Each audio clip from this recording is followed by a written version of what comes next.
This morning I was interviewed by the Wall Street Journal, and he said, we didn't know there was anyone in Oklahoma that wasn't for the death penalty. I think that's shocking and disgusting that our entire state is known as the killing country, killing state, and we regret that. We think we've been shamed now. We're ashamed of what our state has done. It's unexcusable to continue holding this veil of secrecy over what drugs they're using and the effect these drugs will have on the people that we're executing. And I say again, of course, we want all executions abolished.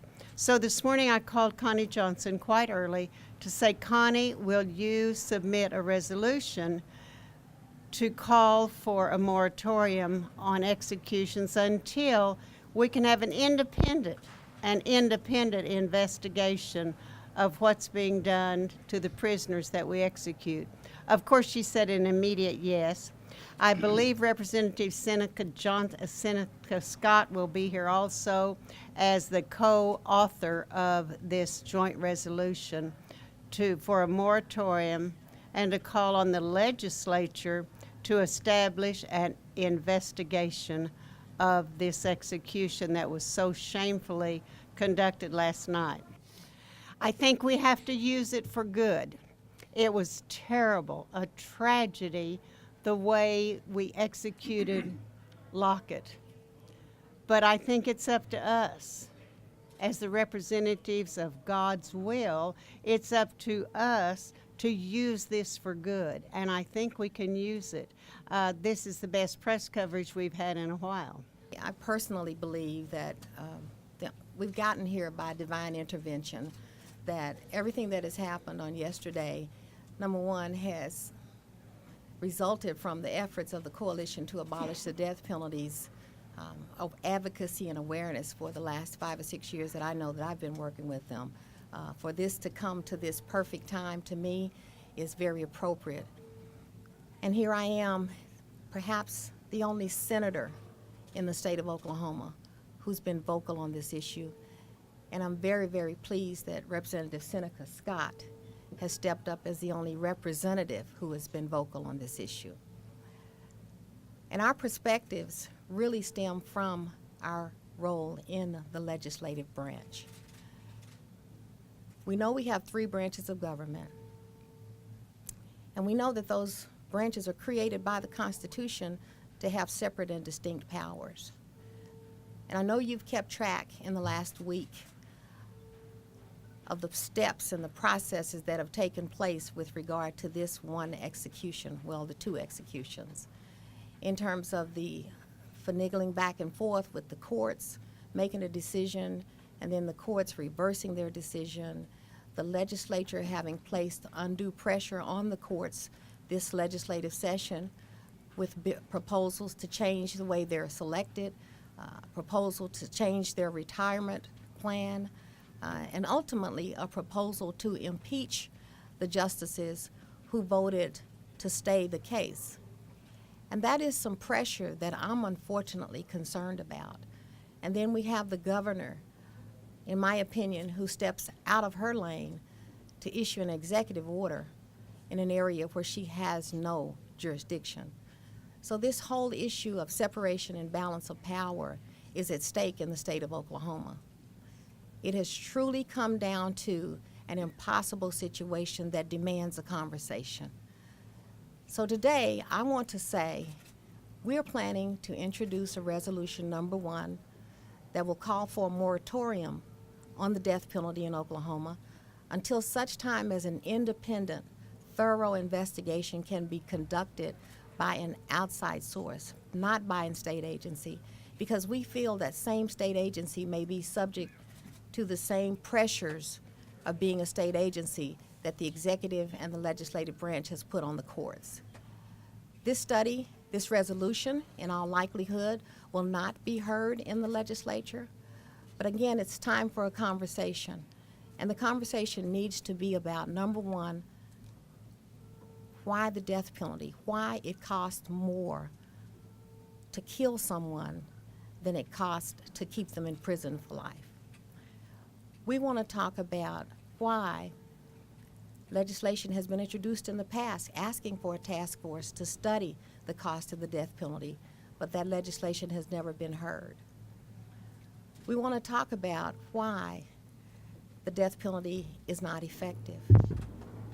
We want to talk about the protocols for the drugs now. That is truly the issue that's on the table. Regardless of whether you agree with the death penalty or not, the public has a right to know how we are carrying out this very grave responsibility on the part of the state. And when the public and the people who are being executed and their families are not aware of what's contained in the cocktail, that is a violation of the Constitution. So we want to look at the constitutional aspects of the death penalty in Oklahoma. We want to deal with the fact that even though we have people out here who claim to be constitutionalists, you have to abide by the Constitution even when it's difficult. Brady Henderson and myself are here. We're on behalf of several lawyers here in Oklahoma City who have indicated a willingness to work with the ACLU in combination. We are at this time reviewing the possibilities and options of filing a federal class action lawsuit against the state of Oklahoma. We are looking at whether or not the executions last night violated the 8th Amendment to the United States Constitution. We're in the process of reviewing that. We also have communicated with Mr. Warner's attorneys. We've contacted them. They were actually on the plane just prior to getting here to talk with them about whether they wish to have our assistance as well on that case, whether that's the vehicle to get it into federal court or not. We know there's been the difficulty of the state courts and questions of jurisdiction. We have no doubt that the federal court would have jurisdiction over the 8th Amendment to the U.S. Constitution. And so at this time, we've not made the decision which direction to go because we want to wait for Mr. Warner's attorneys to tell us what they believe is a good step in their direction. We don't want to do anything. Keep in mind, he is a man who is now scheduled to be executed within 2 weeks. We don't want to do anything to derail that or cause any problems, but we want to assist. And this morning, I'll just tell you that my phone has been ringing constantly from lawyers, private lawyers, offering to appear and appear free to do this. And I know the ACLU has been talking all morning as well. So that's correct. Where we are is essentially three things need to happen here in the state. One of them is a moratorium, and that's what the resolution spoken of a few minutes ago would do. It's the simple notion that we need to stop killing people until we know whether we can do so in a manner that's consistent with the Constitution. Right now, we don't know the answer to that question. The second is there needs to be an independent investigation, as Senator Johnson said, that goes outside the state of Oklahoma. What the past few weeks have shown us is that many state actors here and state agencies, people in the executive, are willing to put politics above life and put politics above humanity. And that means what we need is an organization that's truly independent. Now, that might be the federal government. And one of the first places to look could be the U.S. Justice Department coming in here. That would be a step in the right direction. But the point is, we can't have, as the proverbial metaphor says, the wolves guarding the hen house. And that's really the problem here.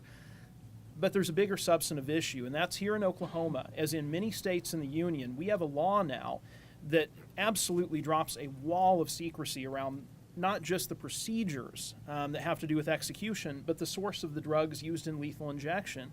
And what many people out in the public do not understand is because reputable manufacturers, many of them from Europe, many of them out of the medical industry, who say we are about helping people and saving lives, not taking them, these folks have pulled out of distributing death penalty drugs to states. They have said, we're not going to do it.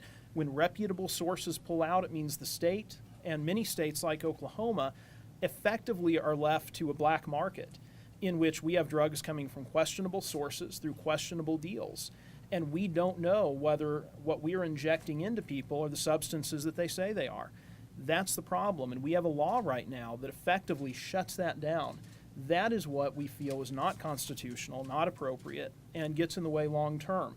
Those are the three things that have to happen here. And there's another thing, of course, that should happen, and that I think we in the coalition want to see happen, and that's an end to executions generally. But in the short term, there are these three things that need to happen first, and hopefully they'll start that conversation.